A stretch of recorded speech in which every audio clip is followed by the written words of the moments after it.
Welcome to Dani C's Love Life Lessons, where your presence is a blessing, so enjoy the session. What's happening, y'all? What type of week have y'all had? You know what I'm saying? I've had, it's been, roller coastery, but we made it. We here. It's been a minute since I had an in-studio guest. I don't know. Things just been working out where we've been doing it side by side. We've been having technical difficulties. The devil been busy, but you know what? He cannot win, child. You know what I'm saying? Not when it comes to Dani C or PunchEntertainment. So let me start off by introducing my bro right here. My bro, Jahk. Introduce Jahk in the building. Fucker. What's happening, man? What's going on? Man, you tell me. I'm alive. Well, first of all, I want to say much love to you. Thank you. And the new arrival coming soon. Yes. And much respect to my guy over there, PunchEntertainment. Yeah, young all day. He's driving me crazy and giving me love all in one. We just a little crazy right now. My hormones and my emotions are all over the place. Right. I mean, it is what it is, man. Hey, you're bringing a life into existence. Absolutely. It's a challenge. Right. And I'm a G, so I do challenges, you know what I'm saying? But this one probably is my biggest one yet. I will say that, Right. So man, tell the people a little bit about yourself, Jahk. Like, who are you? What you do, bro? I'm a Renaissance man of sorts. So but basically I'm a second generation Renaissance man. My father laid those hands on me at a young age. I'm originally from Harlem, New York. My father was part of the Harlem Renaissance, and he owned a performing arts school that's pretty popular still, amongst Harlem. And we moved out here because of the entertainment industry. Okay. He was in the entertainment industry in New York, and then he got his break because he was managing Kim Fields, who was on Baby I'm Back and things like that. Mm-hmm. And everybody know who Kim Fields, Tootie. Right, exactly. Yeah. Tootie. So via that, we moved to California right around my middle school age. Okay. So started doing that. I had already been doing, commercials and stuff like that. So you was born into the business, literally. Pretty much. My father was the Lion and the Wiz on Broadway. So come on now, say that. You know what I mean? No doubt. And then the whole blaxploitation flick movement, that was also via my father, because he brokered deals for the people in the neighborhood to get a shot behind the camera. Because back in those days, the gaffers, the people behind the scenes, the PAs, they were all white people. Right. But they were trying to tell a black story, come into Harlem and tell those stories at the time.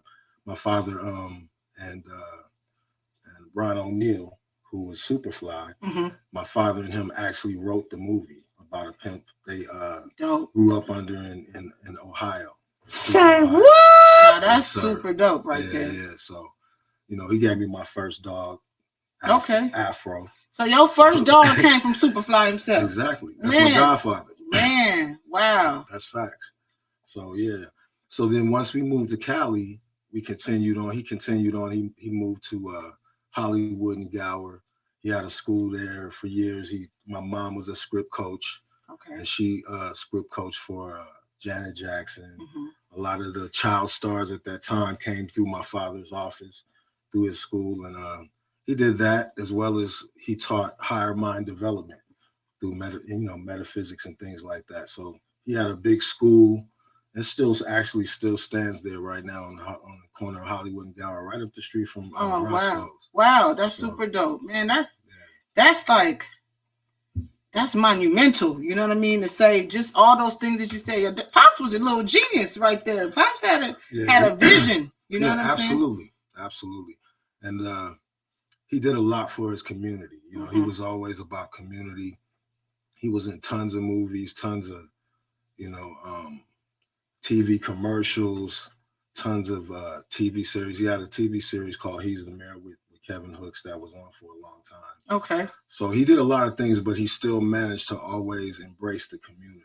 And see, that's what we need. Like, right now, like you mentioned, you see the gaffers, the lighting, the guy with the boom, the sound man, they were white people. You don't see us behind the scenes. So the fact that he was employing his own people within his community trying to do something, because that's what we got to get back to. You know what I mean? Absolutely. We absolutely have to get back to that. I mean, I see some of our people out here, like what's his name, Kenyon Barris. He's trying to, you have your Tyler Perry's. He's employing a lot of Black people, trying to have, us behind the scenes, on the scene, which is really dope. But he's in Atlanta. You know what I'm saying? He's taking care of his people in Atlanta.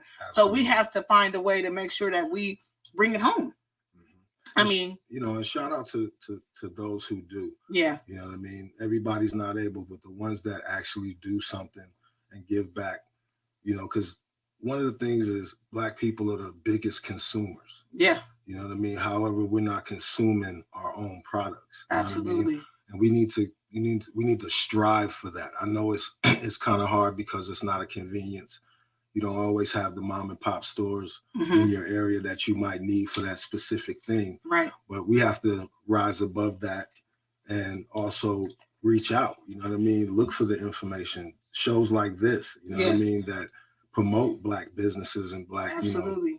So we just need to patronize, more mom and pop businesses, not just, Black businesses per se. Also, that is important, but you want diversity to come to your store. Yes. And patronize it. We live in a melting pot in America, and that's just Absolutely. a reality that we have to accept. Yeah. You know what I mean? So as much as we can be Afrocentric, we got to be human-centric. Yes, absolutely. I mean? You're right. So, I mean, it's old school and it might sound cliche, but people make the world go round. It's like Black people make the world go round. Right. The song is "People Make the World Go Round," and it's something that we need to come. But I will say, like you said, we got to start with us to have a unified front, and then we can learn how to branch out and work well with others. We got to learn how to work well with each other. You know what I mean? And when you say, patronizing, because you hear the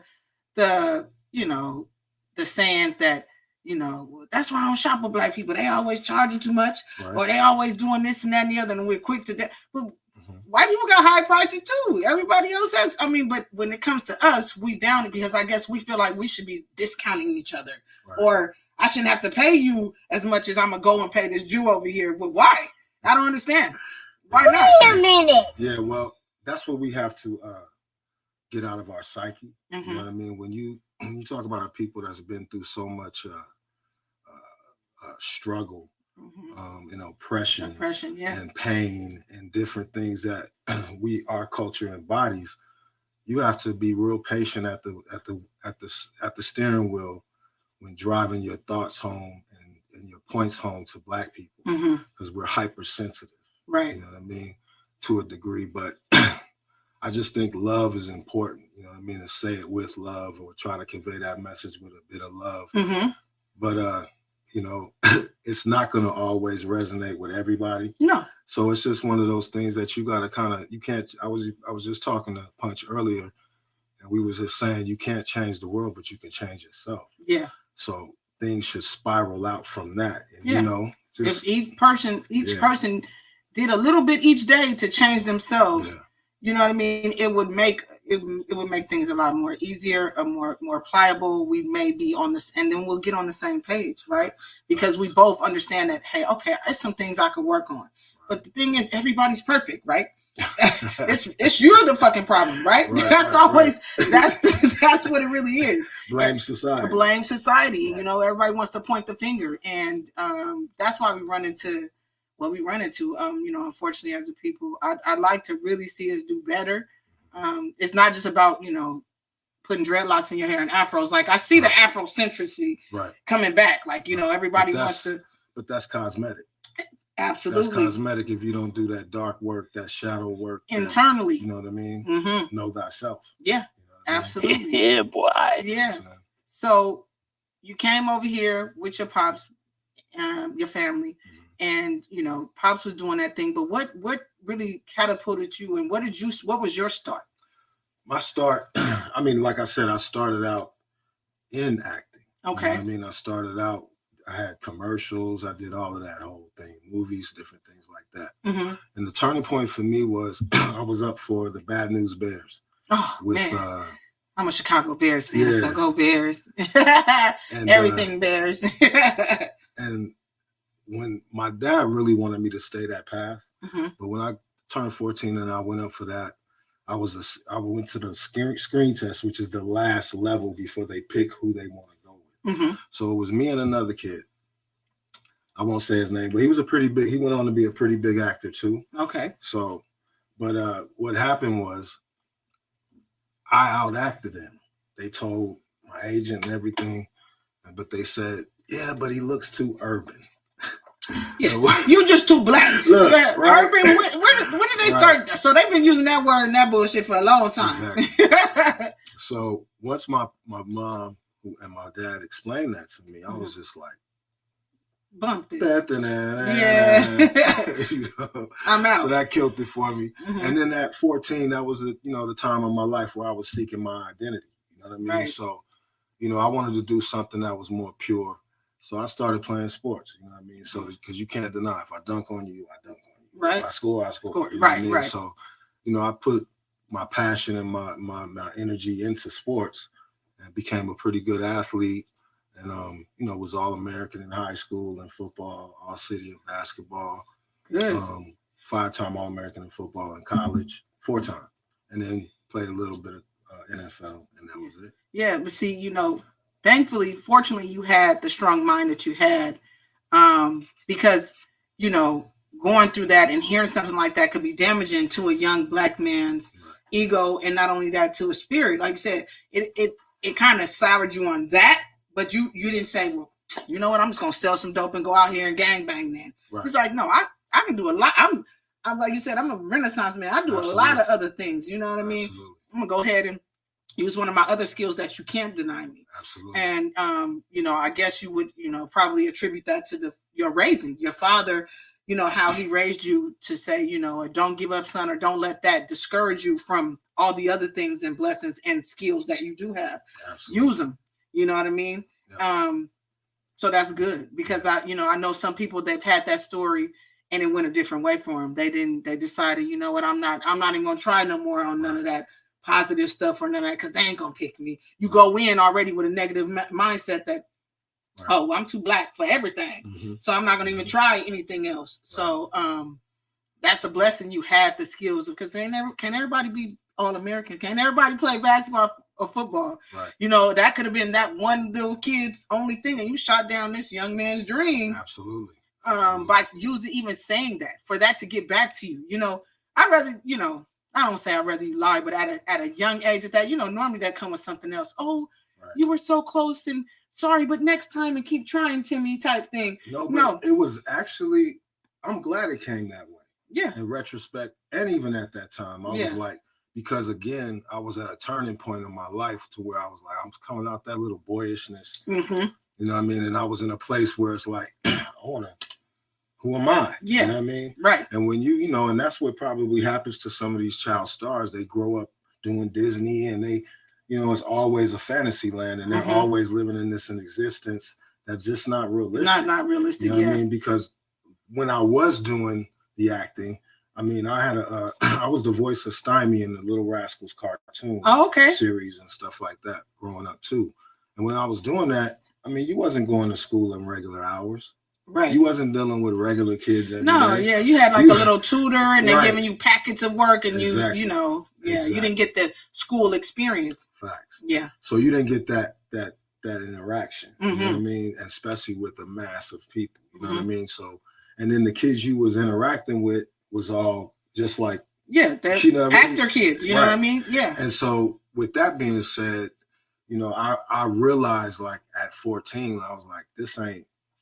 Nah, this is what you did, Pops, but this is not really what I want to do at this time in my life. You know what I mean? I really want to find out who I am and what I have. You know what I mean? Right, absolutely. So that's when I started to move towards sports. You know what I mean? And I don't regret a minute of it. You know what I mean? So fast forward, we passed up sports. You said NFL. What team did you play for? New York Giants. New York Giants. All right, Giants. Go. So when you decided to move on from that, you still have the entertainment bug in you somewhere. Facts. It's like you were destined to be on stage in front of a crowd. Yeah. Tell us a little bit how you got into the music scene. Okay, well, we gotta rewind just like that.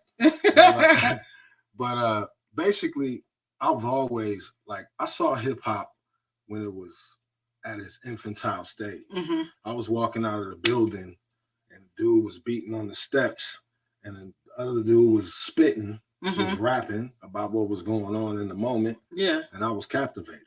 Right. You know, that was the first time I heard it, just in that raw element of like that. And I was what's that? I sat there for like 2-3 minutes mesmerized. My pop's in the car because he was coming out too. He's like, boy, come on. Let's go. So that was the first time I was introduced to the culture.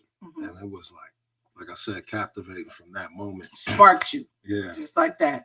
And then being a New York kid, a Harlem kid, when I moved to Cali, I was fiending for what I had just left.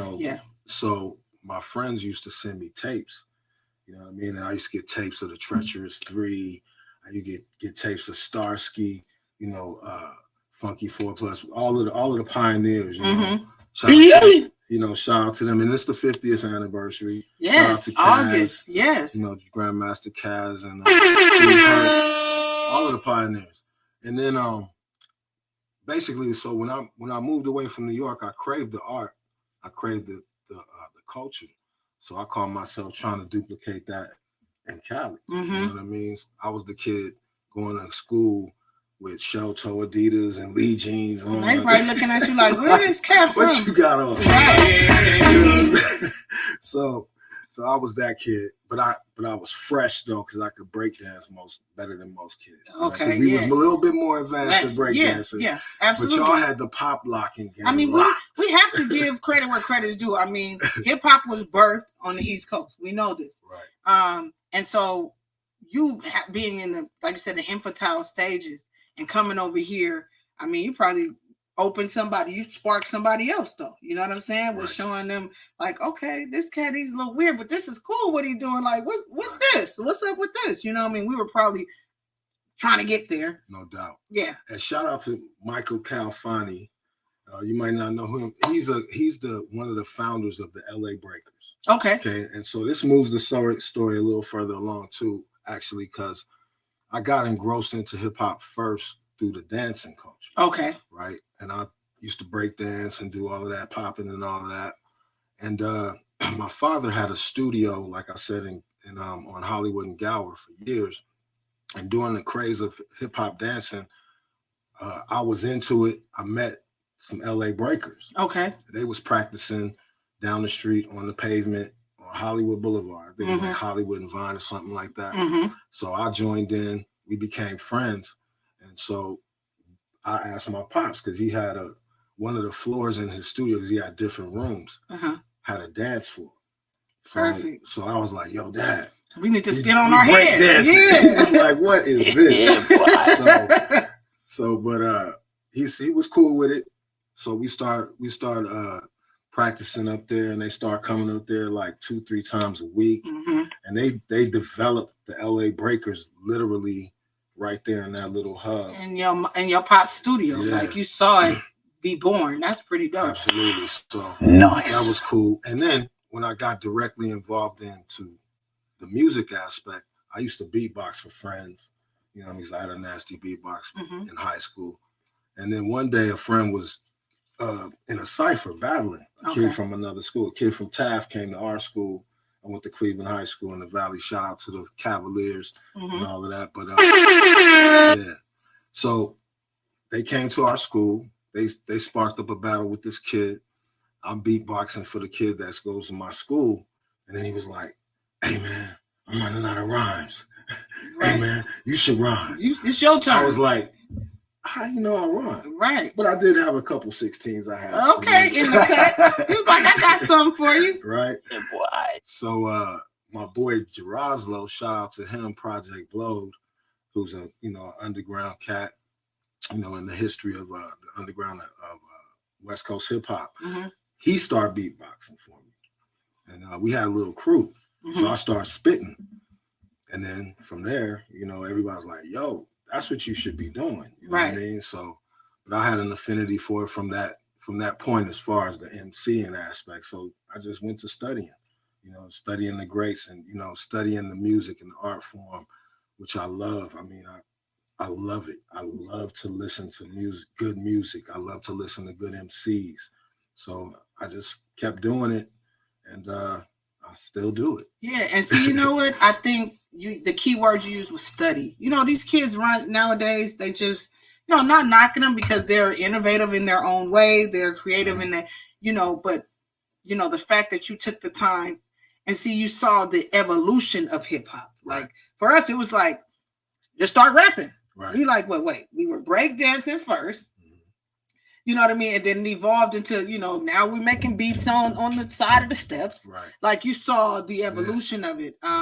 You know, I'm an 80s baby. So when I came, it was already around, but it wasn't, it was still new, you know, for the West Coast. We were figuring it out, you know what I mean? And it was a new sound. It was interesting. And that's what kind of sparked me. I listened to, like, I'm from Inglewood, so I was listening to Yo-Yo, and I was listening to Cube and Ice-T and all those type of things. And I'm like, dang, you know, I was always a poet because I was a spelling bee champ. So I liked words. I used to read the dictionary because I was the one I want to come to school and use a big word and nobody knows. And they're like, she's nerdy. Like, what is it? Yeah, you just don't know what it means. And I could spell it frontwards and backwards. So that kind of got me into wanting to. That's why one of my friends, he always teases. He's like, man, you from the East Coast. You ain't from the West Coast. Because I would listen to because, you know, you guys were more lyrical with the stuff. You know, we came in back then, you know, we came in just like, I'm kicking in your door, I'm going to shoot you. Like, we was on some gangster. Right. But to listen, I like the wordplay before, you know, the metaphors that were being used. You know what I mean? You know, Mos Def, Talib Kweli, Common, just so many Diggable Planets. I can just say so many people that were, well, you know, from like had that East Coast swing and, you know, Q-Tip, you know, Tribe Called Quest. They were super dope, you know, to me. I loved them. You know what I mean? I was like, and then one of my best friends was actually born in New York. She's been out here many years too, but so she would put me up on the East Coast stuff and I used to be like, what is that? Like, I like that. You know what I mean? So now I want to sit and write something that was so lyrical and deep and, you know, using all these words and these cadences and that you didn't really hear coming from the West Coast. So I dig that. You know what I mean? I dig that you did that. You studied, you paid attention to different people and you wanted to, you know, say something. Because now I could just put on a beat and I don't really know. Now you just listen to the beat. Some of this stuff, I'm like, I don't have no idea what this cat is talking about. I don't really care. Well, like you said, I mean, there's some creativity out there. It is. And there's always going to be that. Yeah. You know what I mean? Because God is good. Yeah, absolutely. You know what I'm saying? But just content wise, content wise is where you see the huge difference. You know what I mean? It's like when we were coming up, you have variety. You know what I mean? Like, I think you should tell the whole truth and nothing but the truth. So I don't balk against nobody's message per se. Yeah. Say what you have to say. I hope it's authentic.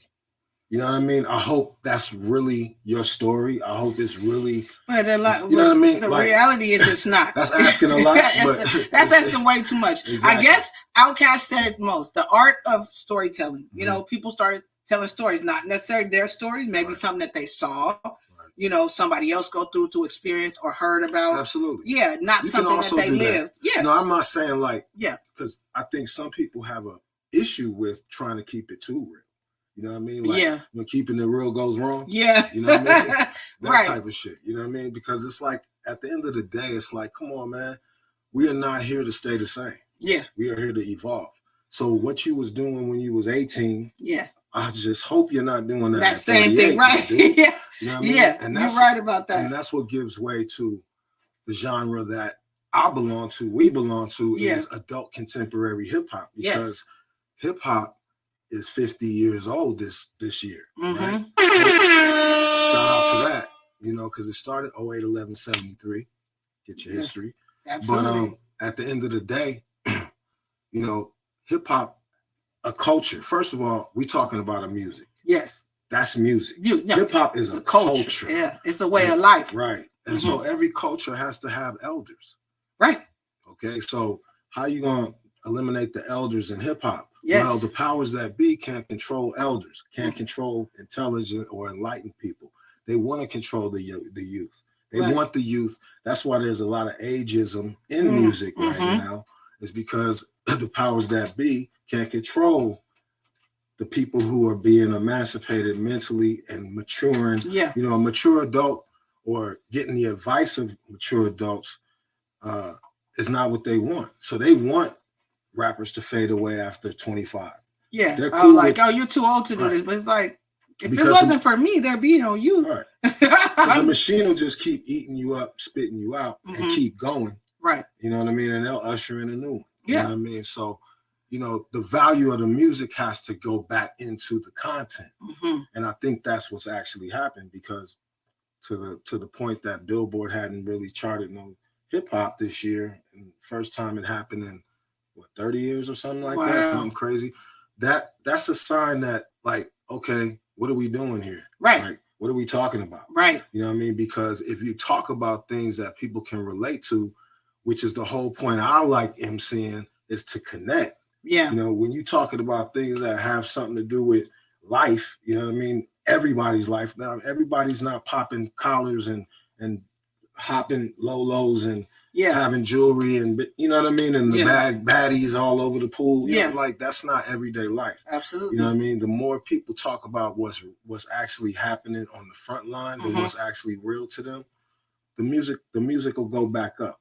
Yeah. But it's been devalued over the years, I believe, through the commercialization of it, and they see it as a quick trick. Yeah, it's an easy, but I mean, let's just keep it real. The record companies are making money off of our demise, you know, off of our kids not being enlightened. They want to hear the shoot 'em up, bang bang. Because if I come in here and just start talking about, I'm a mom, I work for DWP, I started, you know what I mean? They're like, you know, I've had an argument with my husband this morning, and we, you know, they don't want to hear real life shit. You know what I'm saying? They want to hear, that's not going to sell. So that's also, like you said, the consumer also has to change their mindset on what we're listening to and what we're accepting in. 100%. But these young people, I mean, and I don't want to keep saying young people, but it's young people, you know, because they are learning. They're learning, you know, and I was one. I only wanted to hear, you know, gangster rap. Seriously, I only wanted to hear something about something going on, like some hood. You know, I couldn't even accept and appreciate R&B because put it like this. Be riding around with my grandma. Back then, it was just, they listening to KJLH. We want to hear K-Day in the beat. They don't want to hear that mess. So I'm hearing, you know, Marvin Gaye and this and that. And I'm like, oh, that old soft, sappy stuff. I want to hear, you know what I mean? Put on Cube, put on, you know, Snoop, put on Tupac, you know what I mean? And our parents are like, that's not going to happen. You know what I mean? We're listening. But I didn't appreciate it because I was young. Oh, that's old people music. Right. Now I'm listening to that old people music. You know what I'm saying? Right. Yeah, you learn. You know, it comes, you know, with wisdom and just experience and time too. So I realized that because even now, I mean, I find myself, I don't even listen to the radio. I play a lot of Marvin Gaye, a lot of like stylists, a lot of old stuff where, you know, you listen to the words, you're like, that is so dope. That man was thinking, you know, of those things to say. And I know back then they didn't write all of their music, but they sure conveyed it to where I believed what he was saying. You know what I'm saying? Well, I look at it like this way too. Like, you're right, and the youth, they should have their time to be youth. Yeah, you know what I mean? absolutely. Youthful, you know what I mean, and rebellious or whatever the case may be that youth affords us, right? But at some point, if you look back at our history, we had young dudes. Poor Righteous Teachers. Yeah, we did. We had young dudes that even like they didn't wait special ed. Right. They didn't wait to mature is what I'm saying. Yeah. Like and then plus, here's where the issue is. The powers that be that control the mainstream of this industry, they're not showing variety. Yeah. It's not that you can't have all of that stuff that we're getting right now. We've always had it. We had Luke, we had Too Short, we always had different elements, because you need to tell the full story, the whole truth, and nothing but the truth. It should be full scope. I believe that, However, it shouldn't be marginalized to just that. Yeah, because now you're hearing just everybody sounds the damn same. Right. Everybody's saying the same thing. Like you said, I'm my bling bling. You know what I mean? It's like, okay, all y'all rich, that's not even real. Right. That necklace y'all wearing is not real. I found that out. Some of y'all better stay off the pool this summer because that shit gonna turn. And you gotta and they need to open the floodgates back. Yeah, open it up to some real music. You know what I'm saying? And it's kids out there that's making real music. Yeah, believe that. But are we seeing that? Are we hearing? No. Right, because the powers that be that own the platforms marginalize those. Yeah. Because they still have an agenda where they want the quick fix music because it has no substance, but it still makes a ton of money. Yeah. You see what I mean? Yeah. It doesn't emancipate you. It doesn't raise you. Like that's what music did for me as a kid. I listened to music and got more educated. I listened to music and got more curious about what did he say? What is he talking about? Yeah. What I mean? I studied because KRS said certain things. And I was like, yo, let me get on my dean. Let me get on my square. You know what I mean? So, you know, music is the art form of inspiration. Yes. You know, a lot of art is for the point of inspiration, but it's got to come from a real place. Yeah. You know what I mean? And it's got to be, you know, it can't be forced. It's got to be what your experience is. You know what I mean? And I think it's gotten away from that. And I would just like to see it go back. I'm not mad at what the youngsters is doing. Do what you do. Do what you do. Yeah. Right? But it should be room your life for ain't us. just about that. Yeah. Like you said, adult contemporary getting on that. Right. So you got some stuff that's, like you said, you're still doing music right now. Absolutely. Tell me a little bit about that. So a few years back, a friend of mine, Breeze, who shout out to Breeze. No doubt. So I'm in the house chilling, and my cousin's out from Florida, who's another artist. Shout out to Pride Rock. We were sitting in my house doing beats, you know, and just messing around because he, you know, at the time he was really like, yo, I'm trying to, you know, come up, get better at what I'm doing. And he, you know, he hit me up from Florida and was like, I heard you, you know, nice with it. I want to come out there and meet, you know, and get in the LA vibe. Yeah. So he came out, hung out for a couple years, actually, wound up. But during that time, Breeze came through and we was chilling. And he was like, yo, you still doing this? I was like, man, I can't stop. Right. You know what I mean? It's like, in me, not on me. Exactly. Like people don't understand, like, for real. There was a time where music was just like, oh my God, this is just like crazy. Yeah. I can't. It was crazy stuff going on. I was like, nah, I'm cool. That industry part of it. Yeah, that industry part. You know, I'm not an industry head. Yeah. You know, that's not my thing, you know. But so I went to the left with it, but every day I would wake up, I'd have lyrics in my head, hooks in my head. You know what I mean? I was like really trying to get away from it, kind of, but couldn't get away from it. Yeah. No matter what. Or crazy stuff would happen, like a homeboy would call me up, hey man, hey, come through, man. Me and my homeboys, we at the studio just kicking it. I go through, they got beats playing, they laying verses and shit. And I'm just sitting there bobbing my head, maybe, you know, mumbling something. They'll be like, yo, what you got over there? Yeah, go. Get in the booth. Yeah. So I wind up, all right. Right. You know, so enough of that. Breeze came through and I was like, yo, man, we should do something, bro. You know what I mean? And so that spawned GMB. Grown Man Business. I just love the title of it. I couldn't wait till you said it because I'm like, grown man, that's what I'm talking about. I like that. And we went over to a friend of ours, actually a lifelong friend of ours, noisemaker, Chase Clark. Shout out to him. But we went to him right away and was like, yo, we want to make some music. Grown Man Business, adult contemporary hip hop lane. You know, we still got a lot to say. Yeah. You know? More to say, actually. Yeah. But right. After watching everything that's been going on, it's even evolution. More. Yeah. We don't go backwards. Right. So we got with him. He was, you know, gracious enough to come in and do beats for us, like on Love. You know, this dude is, you know, Grammy nominated. So, you know, he looked out. So he put us on. We started doing records and stuff like that. And then during the pandemic, the George Floyd thing happened. Yeah. And so we put out a record called Rumble. which was just like, we had did that song like 4 months before that even happened. And it was just about, you know, the struggle, you know what I'm saying? Yeah. So wasn't projected necessarily but towards that. But hey, we've been going through the same thing for how long? Yeah. Like, so it's 400 relevant. years plus. It's relevant. Oh my God. Yeah. So that happened. And when we put it out, we just put it on our social media, did a little guerrilla video. Okay. People liked it, start, Comment. watching it. Yeah. So we knew we had had something. We knew this beforehand because me and him had, done stuff before this, but people were starting to respond to what we was currently doing.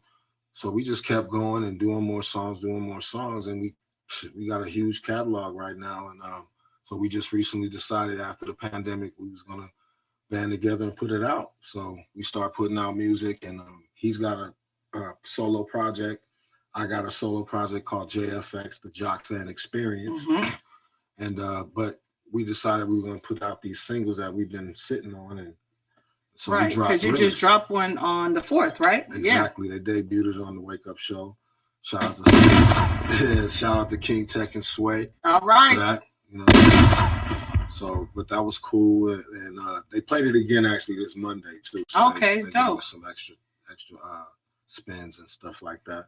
So we just in the process of promoting that, and we're gonna probably be doing some shows coming up soon. I can't wait. I'm gonna tell you. I'm gonna tell this story. So me and Breeze, we got a love-hate relationship. I like jabbing at him. He like jabbing at me. I just be getting him since the day I met him, literally, because I know his baby's mom. So you know what I mean. So I tease him and stuff. So it's funny because I actually got a chance to see him when he performed down at Medusa Spot. Okay. And so, I mean, when I tell you, I had such a huge more respect for him, seeing how his stage presence, you know what I'm saying? Yeah, he OG, he older than me, but he ain't winded. He up there doing his thing. He moving. He not standing in one spot. Like some of these kids, they be either high or just out of shape or something, but they just stand there and lean. You know what I mean? He's interacting with the crowd. Right. Well, that dude, matter of fact, I'm gonna tell this story too. Like, I met Breeze when I was 17. We was both 17. Wow. Same age. So he was already signed to Def Jam when I met him. So a mutual friend of ours brought him through to the crib. And at the time I was at the height of my football career. I was being recruited by everywhere. And he, came over. We hit it off right off the top. You know what I mean? And I was like, he was like looking at me like, oh man, you an all-star football player and all of that. And I'm looking at him like, man, you a Def Jam artist. Yeah. Jacket. All of that shit. So it was real cool to meet somebody who was actually doing it at that level. Yeah. And y'all young. Yeah, exactly. So, I had always, admired that. And I was spitting at the time, you know what I mean? So one day he had a show with the Alcoholics and all of that. So he was like, yo, I'm gonna let you come up on the stage and rock. So I went up on the stage and I got busy. And I wouldn't get the mic back. Right. He's like, bro, you was into it now. You got the bug. So I caught the bug.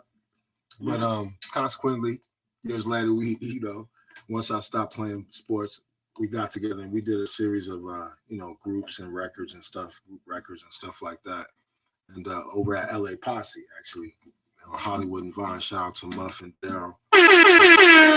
You know what I'm saying? So, we did that whole thing, and so then we reconvened years later, like I said, at my house, and started GMB, and doing that whole thing. But yeah, shout out to them.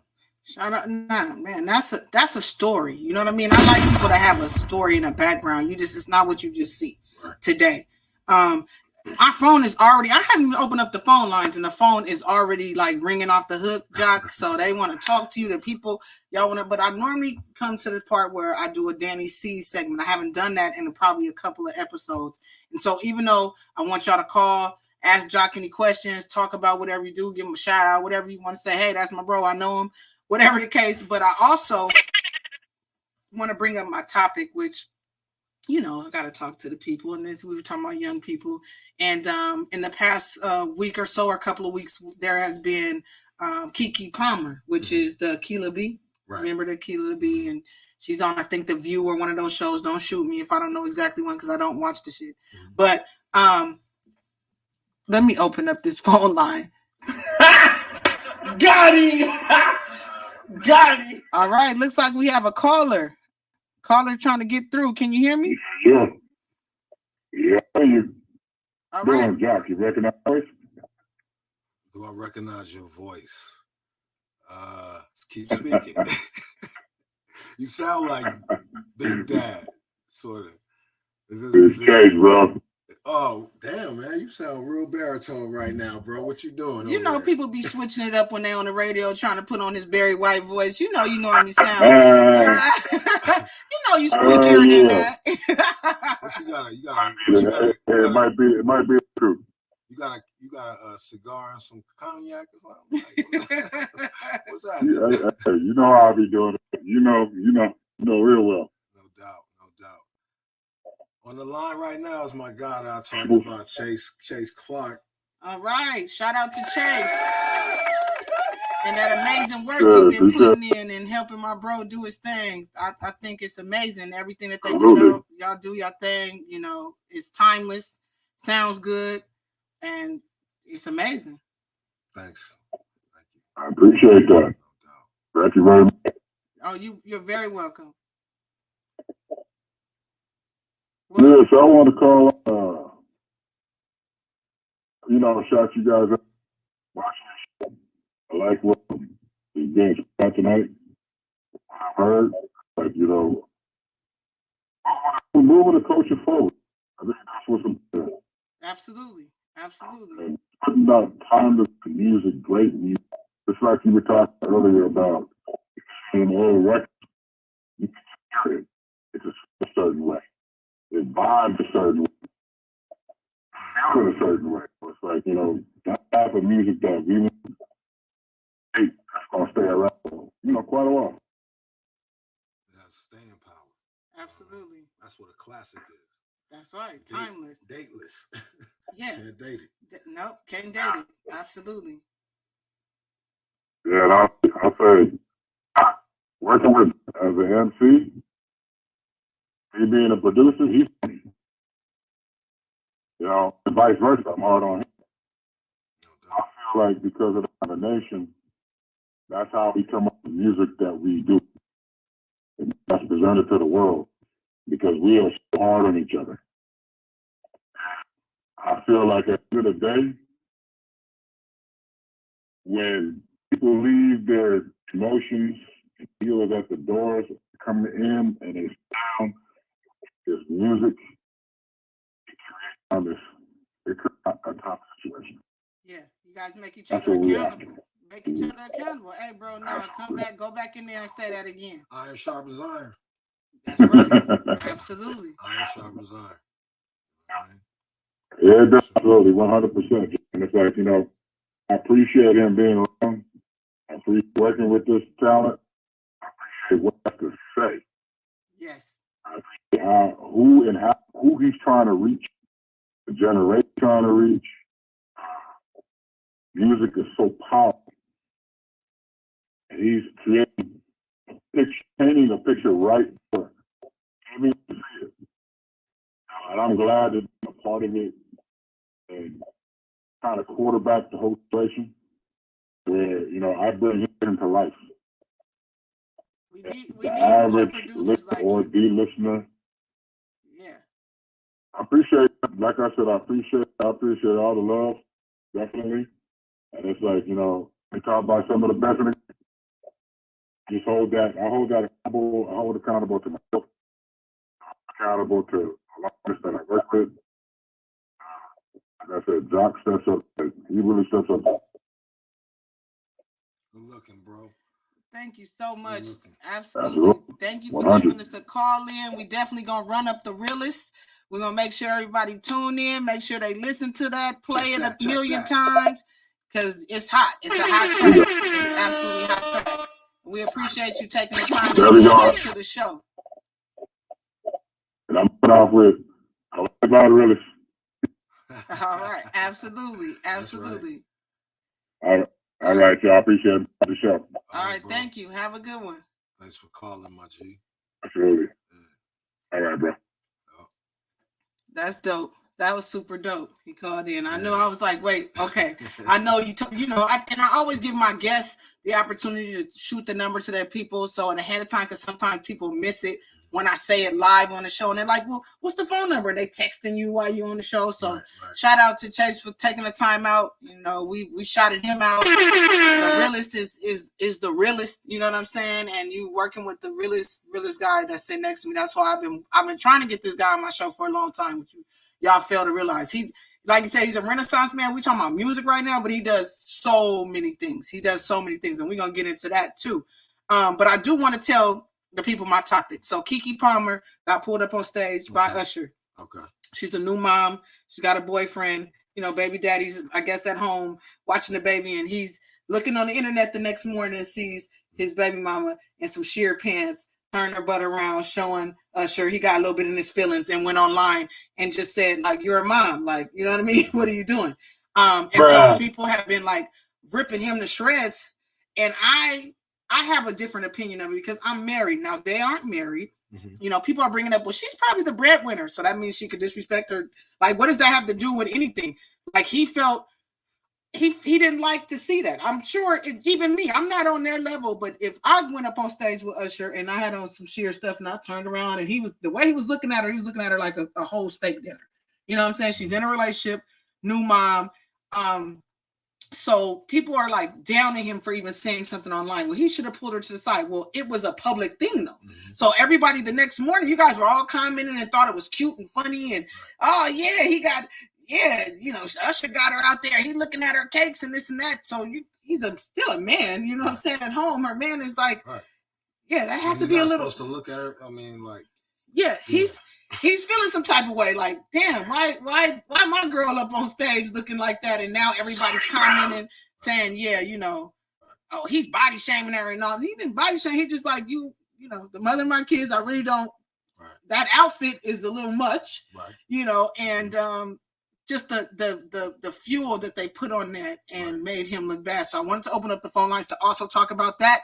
747-888-0677. The phone number is 747-888-0677. So you can speak to me about the Keke situation. Where do you stand on it? Was she right by doing that, or was she wrong, or is it a right or wrong situation? Was he wrong to say what he said and he felt like, damn, baby, I wish you wouldn't have did that. You know what I mean? I feel sometimes because, you know, the flip side people have been saying is if he went on stage, you know how Janet do her people. Janet will tie you up and, you know, sit on your face and do all this other stuff. Would she appreciate that? Oh, my God. And he was up there next to stage twerking on her, half naked. Would she be upset? Well, I'll say it like this. I'll put it to you like this. They not communicating. Right. You know what I'm saying? Like, for real, like, when you in a show business and you got a woman that's in the show business and you in the show business or whatever, or you a public figure nowadays, because anything is celebrity. But the point is that with her and him, they not talking. Yeah. You couldn't have been talking because, see, look, if my wife came to me and said, hey, this is what's about to happen, that I'm about to do this, I'm about to do that, we would have had that conversation and that would have never happened. But the thing is, he's not, what? All she could say is, I'm going to the concert. She didn't know he was going to pick her out and do. Know what her outfit was going to be? Oh, yeah.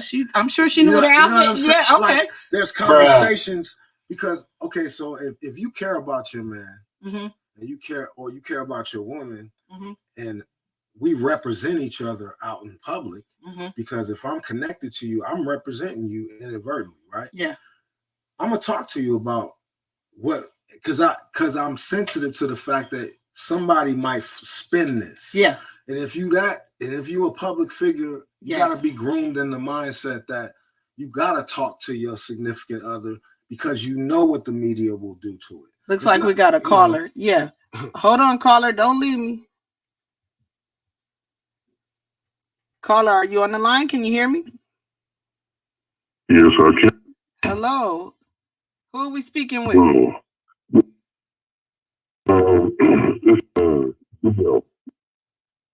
This is Fann's cousin. Who? Jahk Fann and Dale. Okay. Oh, okay. What's up, Dad? What up, man?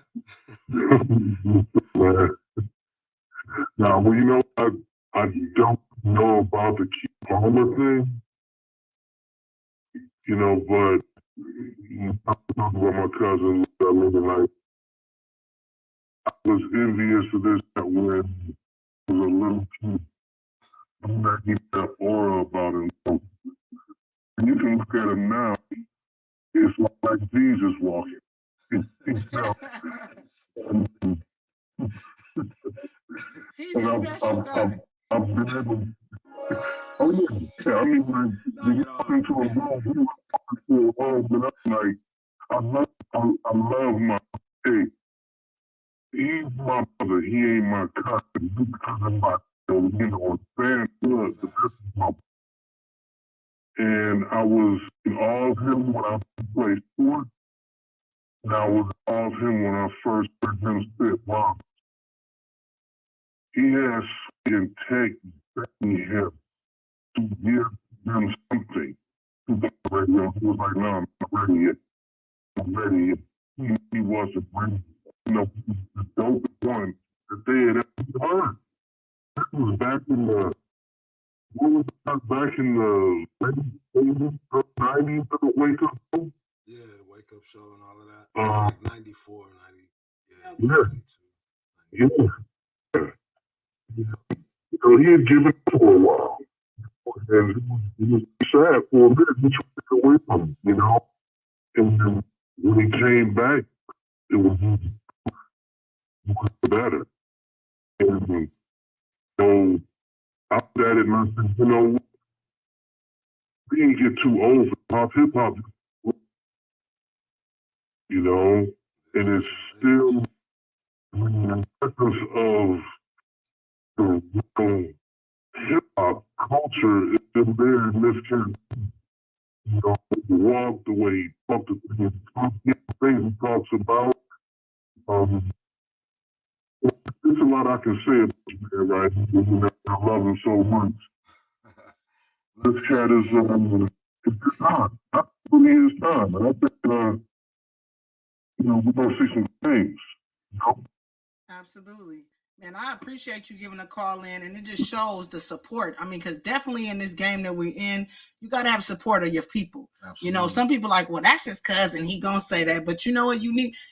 I came from a time, like I said, we were talking about earlier, you know, my family just thought this music was racket. It's a bunch of racket. If it's not, you know, old school Marvin Gaye, something slow that they understand, they didn't understand the rap game and the music. So when you have somebody supporting you and understands it, I mean, I think that's the bee's knees. You know what I mean? It is. Oh yeah. You know, I mean, man, I'm proud of the fact because I mean, like I'm a few years. I'm 5 years older than him. Okay. So you know, I'm a hip hop old head. Okay. I mean, like there when hip hop started, I heard Rappers Delight was first playing on, you know, one night. Wow. First American to rap it, you know, and for this man to be in the game that I've loved since 1979, I'm excited for him.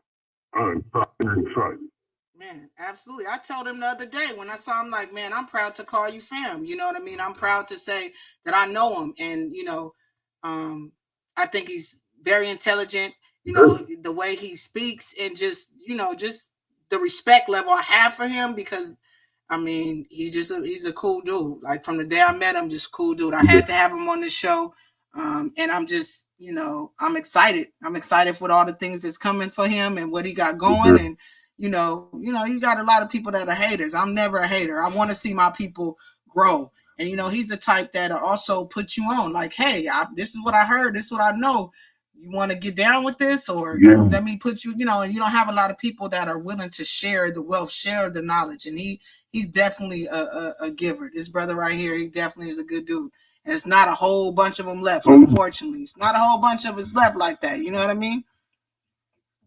Right. You know, I tell you a lot all the time. You know, one thing about dude, I'm gonna share with you. Okay. hey. Like voice that one time. No, it ain't like that. But he his voice at one time. He used to always ask me, man, how did my voice sound? That's my voice. Every time I read something on the radio, one of my female friends, oh, I like his voice. Oh, I like it. I'm giving us. I'm like, yo, my voice is too. Okay.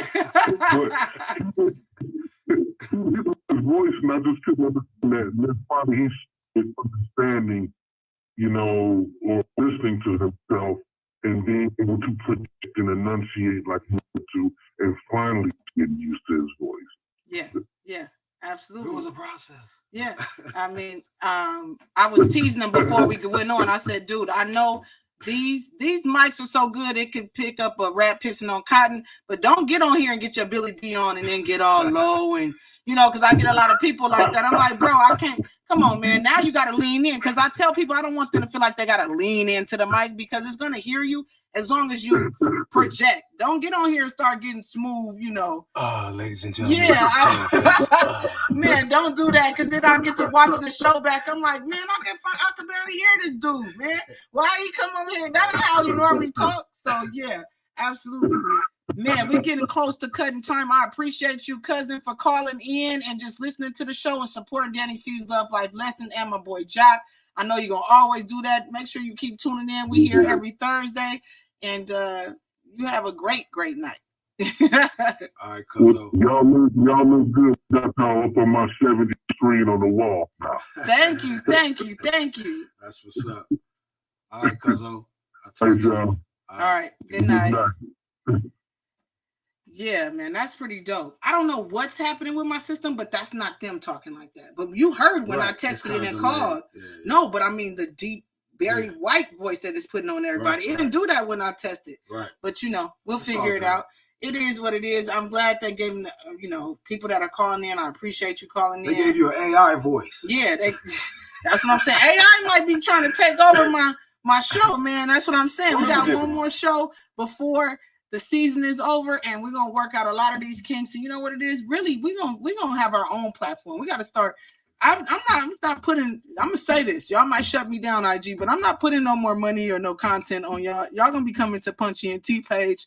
You want to see Dani C's Love Life Lessons? We're not gonna get nothing off YouTube. We ain't getting nothing off IG. We ain't getting nothing off Facebook. So how about we just do it through our own network? That makes sense to me. You know what I'm saying? Ownership over partnership. Absolutely. Because I gotta have about 6 billion y'all motherfuckers to watch for me to get $2. So what? I mean, really, who's really? They pimping us. Get that advertisement money, please. Right. Absolutely. Let's go. Yeah. No, without me having to do all the extras, the song and the dance, and what you want me to do to get these followers? Oh, you need about 6 million more followers before. Man, come on, man. Like knowing your value in this new world order. Yeah. This new market we in. Absolutely. That's the fickle road. Like music is fickle right now. Yeah. Like how do you do it? Yeah. And stay independent. Yeah. To where you can benefit from the lot of your labor. You know what I mean? Yeah. What you did. Yeah. So that's why I'm like, you're gonna flow through my page, so everything can come all money into me. You know what I mean? I'm gonna be the YouTube. I'm gonna be the Tubi and the. You know what I mean? That's what we need to start doing. We need to start, because look, right now, what is it? Since like 1960, there's never been a writer strike and the SAG strike. Monumental. This is at the same time. You know what I'm saying? Really, it's a bad thing for the people out here. But for us as independent, this is our time, our lane to go ahead and start creating some stuff. So if you got your own channel or you got your own movie or script that you've been going and shoot that thing, man, and upload it somewhere. So, because right now we don't know when we're going to have some new content. They got to come to agreement. Yeah. We don't gonna have no TV. It's a loophole. Yeah, we're gonna be. It's an opening. I see everything as an opportunity. Even in the negative, you have to see opportunities, especially for indie people like us. You know what I mean? And this is absolutely a good time for you guys that have been doing and shooting your own series, which I was in the series. Make sure y'all check out the Let's on the UGG TV Zone. Download it on, Google Play Store. Download it on your Fire Stick TV or your Roku TV. Let's go. Shameless plug on my shit. You know what I'm saying? Yeah. Where Macy is the star. You know what I mean? Y'all gotta go check that out. But absolutely, we were talking about also before we wrap up. you're doing some other things. You know, you do some yes. things for the community. You still touching the sports world too. Right. What is it that you do still in sports? Well, after I stopped, well, first and foremost, I got a background in exercise science. So once I stopped playing sports, I start training. Okay. Athletes and regular people. I did the fitness industry thing. I've had corporate wellness programs. Okay. Corporations. I also had a program in the California Youth Authority prisons called YEP, Youth Exodus Program. Okay. Where I gave kids knowledge of self through exercise and understanding, you know, and things like that. So I did that for a while. And what else? Don't let the smooth taste fool you. This man, he can run circles around her. He be riding for 20 miles and shit. I'm like, what the heck? I pass out after 1 minute. I train every day. My daughters, shout out to my daughters. They 2 track athletes. Okay. I got 3 daughters. Shout out to Shay. She's more in the corporate world. She works for ABC. Okay. Yeah, that's what I'm saying. Training up, man. It's in the bloodline apparently. Yeah. And my 2 other ones are track stars. You know what I mean? So there we go. I do that a lot. I was with them today, training them. I'm still real active in their training program, but they're going off to college, so how would somebody go about? Because health is wealth. Right now, we got a lot of people on the real that are not taking care of their bodies as they should. Right. We got a lot of people dying way earlier than they should. Facts. Not exercising, not knowing what to do. You know what I mean? Not knowing where to start. I mean, I'm a prime example. Every year I look on, Facebook and Instagram and all these things, they give you memories, right? After a year, they see what you did today or last year. And it's like, I found that I have a pattern. Every about April, May, I get on I'm going to be healthy kick. I'm going to start working out. I'm going to do this. And then I, fade off. But I always struggle because I don't have a plan. I'm just going out and say, well, let me just do some sit-ups and do, you need to have a structure on it. And for us, right. For me, I ain't gonna lie, I hate gym people, because they're so elite. You go in the gym, they make you feel stupid when you don't know what some shit, how it works. I'm looking at it, I'm like, damn, what is that working out? And they want you to just move out of their way because they already know what they're doing. Right. Go sign up for a trainer or a class, get your ass out of here. So I don't really, I shy away from that. So how would people go about, getting your services? Well, my services, you can go on my DMs or go on actually Jahk Fann Experience on Instagram. Okay. Or hit me on Facebook, Albert Fan. Or well, I can't give you my number. Okay, so I'm not gonna give you a number. No, go ahead and DM him and hit him up. If y'all pay attention to my story, I tagged him on there. His name is inside of the post, where you can go and send him a direct message if you need to get your body right. I mean, this guy's the one. He'll tell you what you need to do, how you need to do it. Slow but sure. And as soon as I drop this baby, I'm gonna probably be needing your services because I ain't Beyonce and them where I can go and just whatever they doing to where they have a baby today and they skinny tomorrow. I don't know what the hell is happening. Well, they can pay for different things to happen. Yeah, they can. I ain't got that kind of money, so I'm gonna have to do it the long way. Right. So I definitely and that's the best way. To your point, a lot of it is habit building. Yeah. You know what I mean? Absolutely. It should be just like brushing your teeth or anything else you do. And don't be lofty. Just start somewhere. Yeah. 3 times a week, 2 times a week. Yeah, don't overdo it. Because me, I go in and say, every day I'm going to eat salad, and then you get burnt out. Because it's like, dude, I'm tired of salad. Then you just going to eat everything. I got to have some fried chicken. You know what I mean? You have to, in moderation. Right. Well, some people can do that. Hard nose, I can't. But I think weaning yourself off of things is almost a better route because you actually learn a better appreciation for what you're changing into. Yeah. You know what I mean? Because it's gradual. Yeah. It isn't so abrupt. And then you go, if you hit a mental mark, because food is also psychological. Yeah.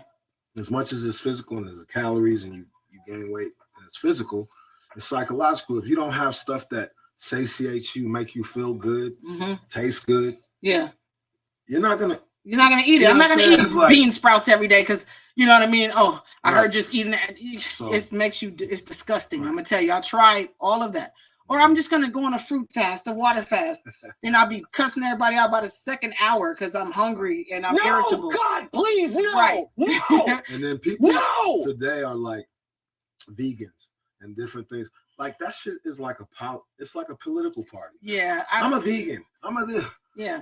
I'm not reading a bunch of nutrition facts. I'm gonna keep it real, bro. I'm conscious of what I put in my body, but it's funny you said that. I just need to bite my tongue real quick because I said I can't do that. I know I can because before I started my journey on getting pregnant, I had to change my lifestyle. Right. I was smoking, I was drinking like every day. You know what I mean? Just eating whatever I want when I want. Right. And you know, I wasn't as fortunate as some people that are super fertile. I had to go another route.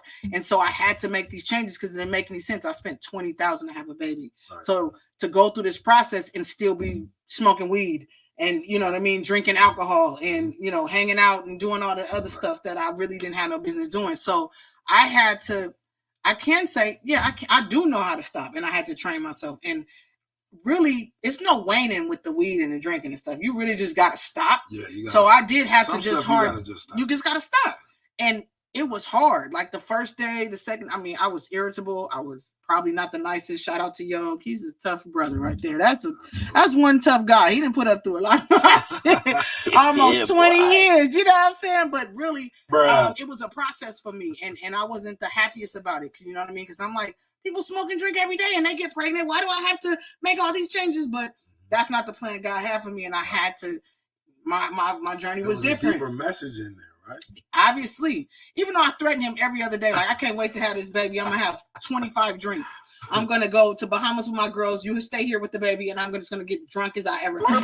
But to be honest, shut up. To be honest, when you're away from something so long, you train yourself, it's not that easy to go back to. Right. So, you know, I tease him because I never thought I would say this, that I've never smoke again. I really hate the smell of weed. I hate the smell of smoke. I don't think I'll ever go back to smoking. Hold up. How long have you had this smell? A long time. No, I mean, I think it's my baby doesn't like it, but even though it's like my senses are different, you know, when you're pregnant, your senses are heightened. Smells are like a big deal for me. And so I'm learning that I don't think I like this anymore. All my friends like, yeah, right. After you had that baby girl, you go, right. But I don't think I am. Smoke weed every day. I stopped before I really started this journey. So I had to train myself. You know what I mean? I had to just make some changes. You know? Well, you have very good reasoning at the present moment. Yeah, not to be doing right. Yeah, I definitely have a reason now. But before November, I wasn't pregnant. I'm like, you know, this is hard. But I'm like, if it would have been harder if I just stopped right when I had to. You know what I'm saying? Right. So I'm glad I kind of gradually, like you said, went into it. I weaned myself off per se. Right. And now, like I said, I'm at the point where I don't even think I'll ever return.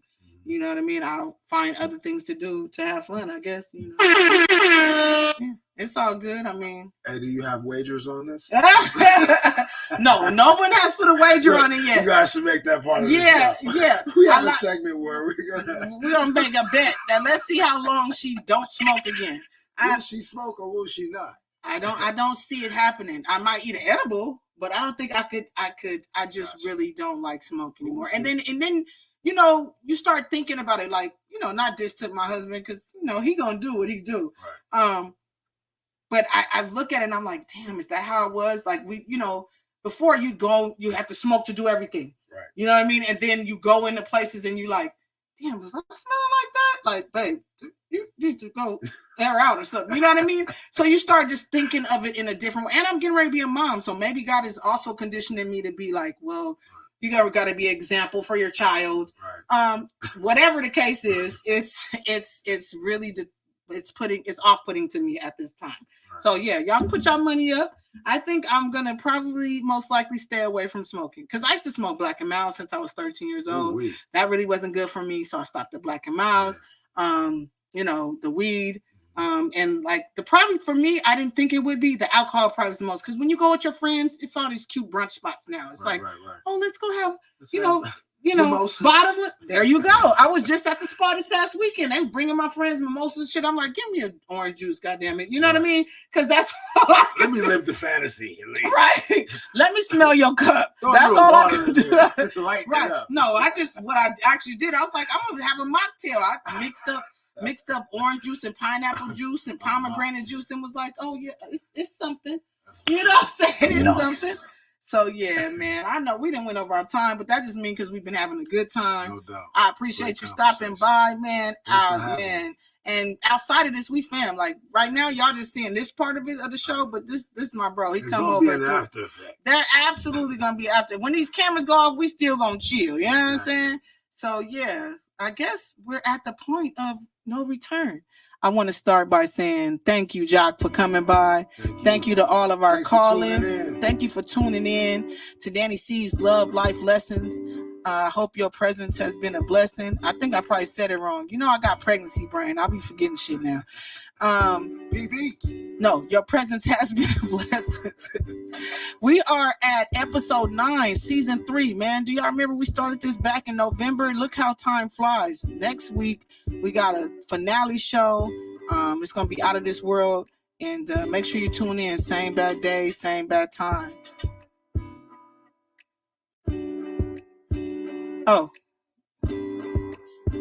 Oh, I forgot. See, that's what I'm saying. I ain't done this in a while. So normally I ask people, you know what I mean? It's called Dani C's Love Life Lessons. Give the people something about one of those love life lessons. I always say love is abundant. 5013C. It's free. It's charity. There's never a lack of love. So you should freely give it. You know what I mean? That's what we need to get back to, showing love. Man, that was well said, well put. Thank y'all for tuning in, and have a good night. Peace.